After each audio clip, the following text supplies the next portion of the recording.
नमस्कार मित्रांनो मित्रांनो लाडकी बहीण योजनेचा दिवाळी बोनस मिळाल्यानंतर आता महिलांना प्रतीक्षा आहे ती म्हणजे मोबाईल गिफ्टची। कारण की सरकारमधील एका मोठ्या नेत्याने याबाबत विधान केले आहे की आम्ही लाडक्या बहिणींना दिवाळी निमित्त मोबाईल गिफ्ट म्हणून देणार आहोत। आणि मित्रांनो ते नेते होते शिवसेनेचे नेते मंत्री उदय सामंत साहेब यांनी कोकणामध्ये एका कार्यक्रमाअंतर्गत सांगितले आहे की की लाडक्या बहिणींना दिवाळीचा बोनस हा मिळणारच आहे। म्हणजेच ऑक्टोबर नोव्हेंबरचा जो काही चौथा आणि पाचवा हप्ता आहे तो बहिणींना ॲडव्हान्समध्ये 3000 रुपये तर मिळणारच आहेत। काही बहिणींच्या खात्यावरती तो बोनस जमा देखील झालेला आहे आणि काही बहिणींना आज उद्यामध्ये मिळणार आहे। परंतु त्यासोबतच बहिणींची दिवाळी अजून गोड करण्यासाठी आम्ही लाडक्या बहिणींना मोबाईल देखील गिफ्ट देणार आहोत दिवाळी गिफ्ट म्हणून। आणि मित्रांनो आता त्यानंतर सोशल मीडियावरती याबाबत सर्वत्र चर्चा होऊ लागली आहे की लाडक्या बहिणींना मोबाईल गिफ्ट मिळणार आहे, सरकारकडून मोबाईल मिळणार आहे। परंतु त्यासाठी आता वेगळा फॉर्म भरूया चला। लाडक्या बहिणींच्या मनात प्रश्न निर्माण झाले, आता मोबाईल घेण्यासाठी हा फॉर्म कुठे भरायचा, कसा भरायचा, नेमकी प्रोसेस नक्की काय आहे, कोणत्या महिला यासाठी पात्र असतील, मी या योजनेसाठी पात्र आहे किंवा नाही, असे अनेक प्रश्न महिलांच्या मनात निर्माण झाले। आणि मित्रांनो लाखो लाडक्या बहिणी अशा आहेत की ज्यांना लाडकी बहीण योजनेचाच हप्ता अजूनपर्यंत मिळाला नाही। ज्यांनी जुलैमध्ये फॉर्म भरले, ऑगस्टमध्ये फॉर्म भरले, फॉर्म तर अप्रूव्ह आहे, मंजूर आहे, आधार डीबीटी लिंक सुद्धा आहे, तरी देखील पैसे मिळाले नाहीत। त्या बहिणींना आता प्रश्न पडला आहे की तसेच महिलांकडून खूप कमेंट्स देखील येत आहेत की आम्हाला लाडकी बहीण योजनेअंतर्गत मिळालेल्या 5 हप्त्यांपैकी अजूनपर्यंत एकही हप्ता मिळू नये, अजून एकही हप्त्याचे पैसे आम्हाला आले नाहीत। आता मित्रांनो कालपासून मुख्यमंत्री अन्नपूर्णा योजना म्हणजेच 3 गॅस सिलेंडर जे काही मोफत महिलांना वर्षातून दिले जातात त्या योजनेचे देखील पैसे 1 ते 2 दिवसांपासून महिलांच्या बँक खात्यावरती येण्यास सुरुवात झाली आहे।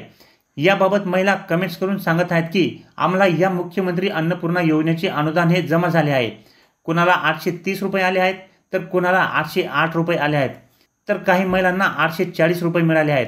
अशा प्रकारे हे मोफत 3 गॅस सिलेंडरचे पैसे महिलांच्या खात्यावरती येऊन पडले आहेत आणि महिला आनंदी देखील आहेत। याबाबत महिला स्वतः कमेंट्स करून सांगत आहेत। अनेक महिलांना दिवाळी बोनस देखील मिळाला आहे, 3000 रुपये महिलांना मिळाले आहेत, काहींना अजून आले नाहीत, त्यांना देखील येणार आहेत।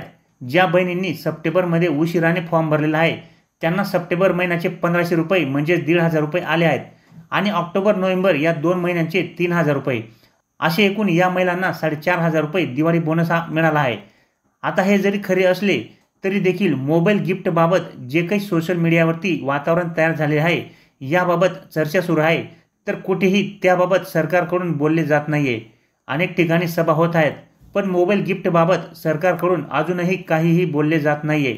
परंतु मित्रांनो सूत्रांकडून मिळालेल्या माहितीनुसार येत्या 8 ऑक्टोबरला सोलापूरमध्ये एक वचनपूर्ती सोहळा लाडकी बहीण योजनेअंतर्गत आयोजित केला जाणार आहे आणि या सोहळ्यात मुख्यमंत्री आणि दोन्ही उपमुख्यमंत्री हे तिघं त्या ठिकाणी उपस्थित असणार आहेत।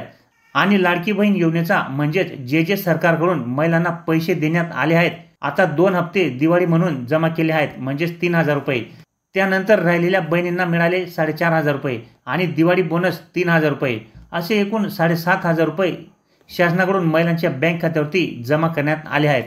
आणि सोबतच मित्रांनो आता मुख्यमंत्री अन्नपूर्णा योजनेअंतर्गत 3 गॅस सिलेंडरचे जे पैसे आहेत ते कालपासून महिलांच्या बँक खात्यावरती जमा होत आहेत। 800 ते 850 रुपये इतके ते पैसे महिलांना मिळत आहेत। त्यानंतर आता नुकतेच देशाचे प्रधानमंत्री श्री नरेंद्र मोदीजी हे महाराष्ट्र दौऱ्यावरती आले होते आणि त्यांनी तात्काळ 2 योजनांचे पैसे 4000 रुपये शेतकऱ्यांच्या बँक खात्यावरती जमा केले। त्या योजना म्हणजे एक PM किसान योजनेचा 18व्या हप्त्याचे 2000 आणि राज्य सरकारने सुरू केलेल्या नमो शेतकरी महासन्मान निधी योजनेच्या 5व्या हप्त्याचे 2000 असे एकूण 4000 रुपये पात्र शेतकऱ्यांच्या बँक खात्यावरती डीबीटीद्वारे जमा करण्यात आले आहेत। म्हणजे दोन्ही योजनांचे मिळून 4000 रुपये शेतकऱ्यांच्या बँक खात्यावरती जमा झालेले आहेत। तर अशा पद्धतीने एकंदरीत आता लाडक्या बहिणीच्या सर्वच कुटुंबाची यंदाची जी दिवाळी आहे ती निश्चितच आनंदाने जाणार आहे हे नक्की आहे। आणि आता अशातच मोबाईल गिफ्टची चर्चा सुरू आहे। मंत्री उदय सामंत यांच्या मार्फत सांगण्यात आले आहे की आम्ही महिलांना लाडकी बहीण योजनेअंतर्गत दिवाळी बोनस तर देतच आहोत, पण महिलांना आता दिवाळी गिफ्ट म्हणून मोबाईल देखील आम्ही देणार आहोत। परंतु सरकारकडून जी काही माहिती येत असते म्हणजेच अधिकृतपणे जी काही माहिती शासनाकडून येत असते अजूनपर्यंत तरी मोबाईल गिफ्ट देण्याबाबत या माहितीमध्ये कुठल्याही प्रकारे उल्लेख नाहीये। याबाबत मित्रांनो जी काही माहिती मिळणार आहे ती आपल्याला 8 तारखेला मिळेल, म्हणजेच 8 ऑक्टोबरला मिळेल। त्या दिवशी सोलापूरमध्ये एक वचनपूर्ती सोहळा हा आयोजित होत आहे। त्या ठिकाणी अनेक सरकारी मान्यवर उपस्थित असणार आहेत। सोबतच या सोहळ्यामध्ये उपमुख्यमंत्री आणि दोन्ही उपमुख्यमंत्री हे तिघे देखील उपस्थित असणार आहेत। आणि जर महिलांना मोबाईल गिफ्ट देण्याचे सरकारकडून ठरले असेल तर त्या कार्यक्रमात याबाबतची घोषणा केली जाऊ शकते। निश्चितपणे आताच याबाबत काही सांगता येणार नाही, ते आता आपल्याला 8 ऑक्टोबरला समजणार आहे। पण मित्रांनो जर घोषणा झाली नाही तर मात्र महिलांना मोबाईल गिफ्ट हा मिळणार नाही, हे सुद्धा मी तुम्हाला या ठिकाणी स्पष्टपणे सांगतो। कारण की 10 तारखेपासून आचारसंहिता लागू होणार आहे। आणि मित्रांनो आचारसंहिता एकदाची लागू झाली तर त्यानंतर जोपर्यंत आचारसंहिता ही सुरू राहते तोपर्यंत सरकारला कोणत्याही नवीन घोषणा करता येत नाहीत आणि नवीन योजना सुद्धा काढता येत नाहीत। म्हणून जर महिलांना मोबाईल गिफ्ट देण्याबाबत घोषणा झालीच तर ती 8 तारखेलाच होईल, म्हणजेच 8 ऑक्टोबरला। आणि जर घोषणा झाली तर या ठिकाणी महिलांना कोणत्याही प्रकारे अर्ज करण्याची किंवा कुठेही फॉर्म भरण्याची गरज राहणार नाही। ज्याप्रमाणे मुख्यमंत्री अन्नपूर्णा योजनेअंतर्गत महिलांना 3 मोफत गॅस सिलेंडरचे जे काही अनुदान दिले जाते ते डायरेक्ट तुमच्या बँक खात्यावरती जमा केले जाते आणि त्यासाठी फक्त तुम्हाला तुमच्या एजन्सीमध्ये जाऊन केवायसी ही करावी लागते। तर अशाच पद्धतीने या ठिकाणी जर मोबाईल देण्याची घोषणा झाली तर त्या ठिकाणी देखील तुम्हाला कुठल्याही प्रकारे अर्ज हा भरण्याची आवश्यकता राहणार नाही। एक 8 ते 10 हजाराचा मोबाईल तुम्हाला दिला जाण्याची शक्यता आहे। तुम्हाला मोबाईलचे पैसे सुद्धा दिले जाऊ शकतात, परंतु जर घोषणा नाही झाली तर महिलांना मोबाईल गिफ्ट मिळणार नाही।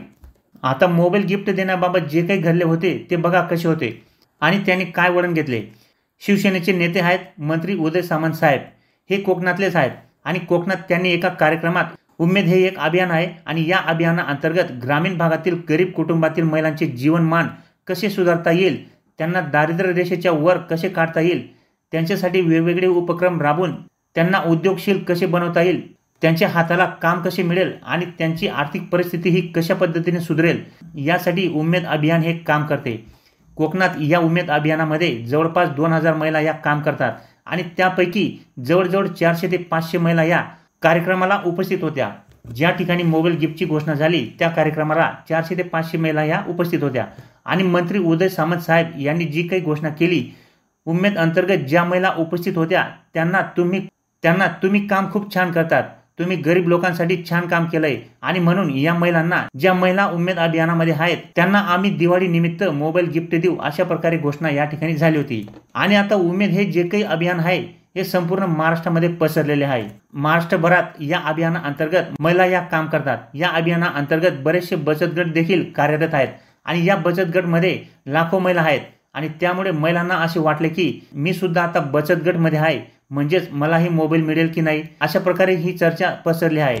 परंतु मित्रांनो आता याबाबत नक्की काय निर्णय होतो याबाबत आता आपल्याला सर्वांना 8 ऑक्टोबर रोजीच समजणार आहे। कारण त्या दिवशी होणाऱ्या वचनपूर्ती सोहळ्यादरम्यान समजणार आहे की महिलांना मोबाईल गिफ्ट मिळेल किंवा नाही। तोपर्यंत आपण फक्त या ठिकाणी वाट पाहूया की नेमके काय होते। त्यामुळे मित्रांनो आपल्या चॅनलवर नवीन असाल तर चॅनलला सबस्क्राईब करून ठेवा। असेच नवनवीन आणि माहितीपूर्ण व्हिडिओ मी तुमच्यासाठी घेऊन येत असतो।